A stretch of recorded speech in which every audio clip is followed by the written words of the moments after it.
Pessoal, boa noite a todos. Bom, vamos falar ainda a respeito do tema sociedade limitada e agora nós vamos complementar e encerrar o estudo desse tema. Na aula passada nós estudamos as características principais da sociedade limitada. Porém, é importante destacar na aula de hoje o seguinte: uma sociedade limitada ela sempre e historicamente teve o caráter de pluripessoal. O que significa pluripessoalidade? Significa mais de um sócio. Logicamente, e até pela terminologia do termo, sociedade, sempre se presumiu que existisse mais de um sócio, ok? Então, a sociedade limitada sempre foi um tipo societário de que exigiu, de maneira obrigatória, a pluripessoalidade, portanto, mais de um sócio. E qual que era o problema disso, pessoal? O seguinte: sempre acontecia da existência da figura do sócio laranja. Porque acontecia muitas vezes numa pessoa ser o dono da padaria, ser o administrador da padaria, mas ele não tinha uma outra pessoa para colocar no contrato social para exercer, para ter um sócio. Então aí ele chegava para a tia, para a avó, para a mãe, para a esposa, para o filho e falava: olha, eu vou te inserir no contrato social só para que eu possa ter o benefício de ser uma sociedade limitada. E aí ele colocava uma pessoa da seguinte forma: ele tinha 99% do capital social e o outro sócio tinha 1%. Esta figura aqui sempre existiu, com a seguinte divisão: um sócio 99%, o outro 1%.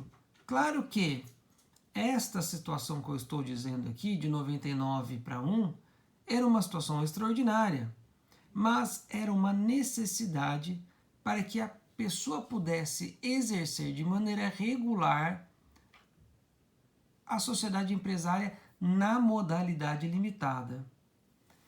Agora, o que acontece com isso, pessoal? Quando eu tenho uma pessoa com 99% e uma outra pessoa com 1%, logicamente essa pessoa ela nem participava da vida societária. Muitas vezes, aliás, ela nem lembrava que era sócia da empresa. Ela estava lá apenas por um caráter figurativo. Era o chamado sócio laranja. Essa questão e a necessidade de eu ter pluralidade de sócio acabou a partir do ano de 2011. A partir do ano de 2011.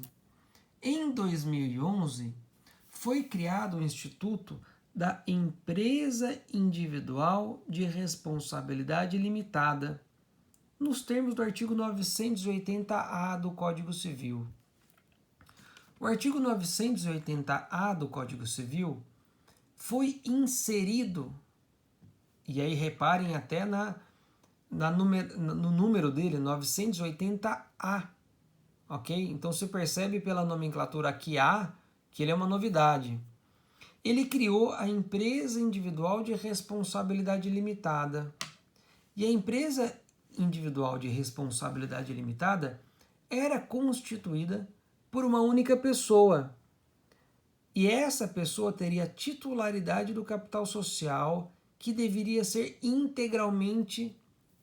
integralizado e não fosse superior a 100 salários mínimos. Então repare, a empresa individual, então empresa individual de responsabilidade limitada, por isso EIRELI, ela tinha algumas limitações. Primeiro, o capital social deveria ser, no mínimo, então maior ou igual a 100 salários mínimos, e deveria ser também integralizado. O que é integralizado? É pago.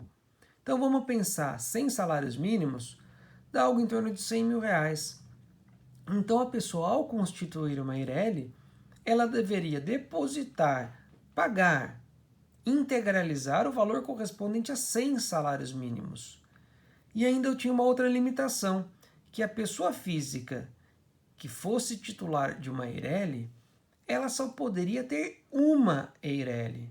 Então veja só, se João constituísse uma EIRELI para exercer a função de dono de uma padaria, ele não poderia em um outro momento constituir uma EIRELI para vender roupa, para vender calçado. Obrigatoriamente ele só poderia ter uma EIRELI. E esta EIRELI deveria ter um capital social igual ou superior a 100 salários mínimos. Este valor de 100 salários mínimos deveria ser integralizado no ato da constituição desta EIRELI, desta empresa individual de responsabilidade limitada. E como que você saberia se uma empresa era EIRELI? Ela adiciona no nome empresarial dela o termo EIRELI no final. No final. Então, toda EIRELI consta o termo EIRELI no final do nome empresarial. Então, veja, pessoal, historicamente, a sociedade limitada sempre foi pluripessoal, ou seja, mais de um sócio. Como era muito comum ter uma pessoa com 99%, uma outra pessoa com 1%, e esta pessoa que não sabia nada do que acontecia na sociedade empresária, o direito modificou para que existisse a possibilidade de uma sociedade limitada de caráter unipessoal, ou seja, com um sócio. Quando isso aconteceu? Inicialmente no ano de 2011, com a criação do Instituto da EIRELI, nos termos do artigo 980-A, mas esta EIRELI ela foi insuficiente para regulamentar de maneira satisfatória o tema. E aí, a partir de 2019, aconteceu a possibilidade da permissão de uma sociedade limitada unipessoal. E aí vocês vão reparar no artigo 1052, parágrafo 1º do Código Civil. Lá diz que a sociedade limitada pode ter com um ou mais sócios, ou seja, ela pode ser unipessoal ou pluripessoal.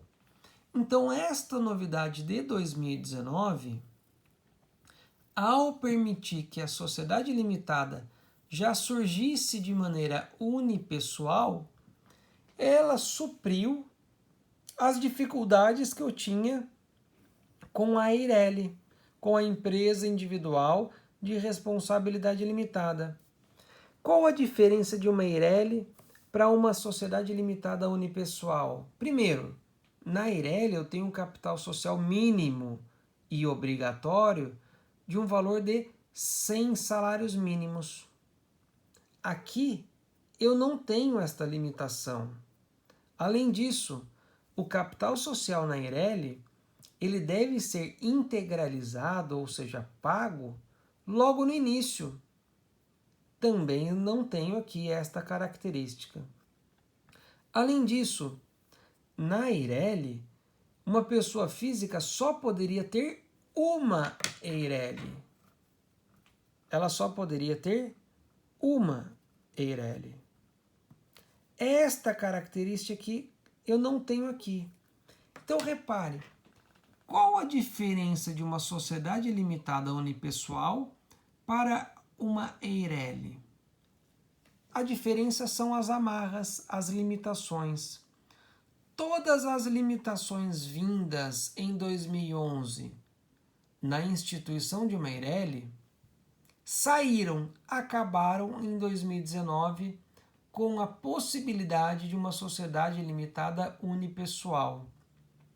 A limitação do capital social mínimo e a limitação de que uma pessoa só poderia ter uma EIRELI acabaram com a permissão do artigo 1052, parágrafo 1º do Código Civil.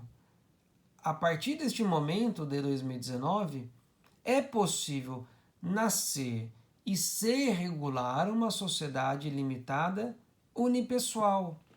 Sociedade unipessoal é aquela que tem apenas um sócio. Então, repare que houve uma modificação muito grande. Eu acabei acabando com a necessidade daquele sócio laranja. A partir de agora, esta pessoa pode ter de maneira regular 100% do capital social. Então, o que ele vai fazer? Montar uma sociedade limitada, unipessoal. Qual a vantagem de uma pessoa ser sócio de uma sociedade limitada? É a responsabilidade limitada ao valor de suas cotas. Ok? Então, antigamente era muito comum eu ter esta figura, porque a lei exigia que eu tivesse mais de um sócio. Em 2011, eu tive uma primeira modificação legislativa, criando a Eireli. Em 2019, eu tive uma outra modificação legislativa, que permitiu a sociedade limitada unipessoal. Agora, a Eireli, pessoal, na verdade, ela acabou perdendo o sentido de ser, porque as limitações que ela trazia acabaram. Então, todas as pessoas, logicamente, vão optar por ser uma sociedade limitada unipessoal. Quem é Eireli vai permanecer sendo Eireli, mas quem ainda não constituiu Eireli, ele não vai constituir, porque a limitada unipessoal é absolutamente igual, mas sem estas restrições. Então, apesar de não haver uma revogação expressa, não aconteceu uma revogação expressa, mas do ponto de vista lógico, ninguém mais vai optar por instituir uma Eireli. Ele já vai instituir, desde logo, uma sociedade limitada unipessoal. Tudo bem, pessoal? Entendido? Qualquer dúvida que vocês tiverem, eu estou à disposição. Um abraço a todos.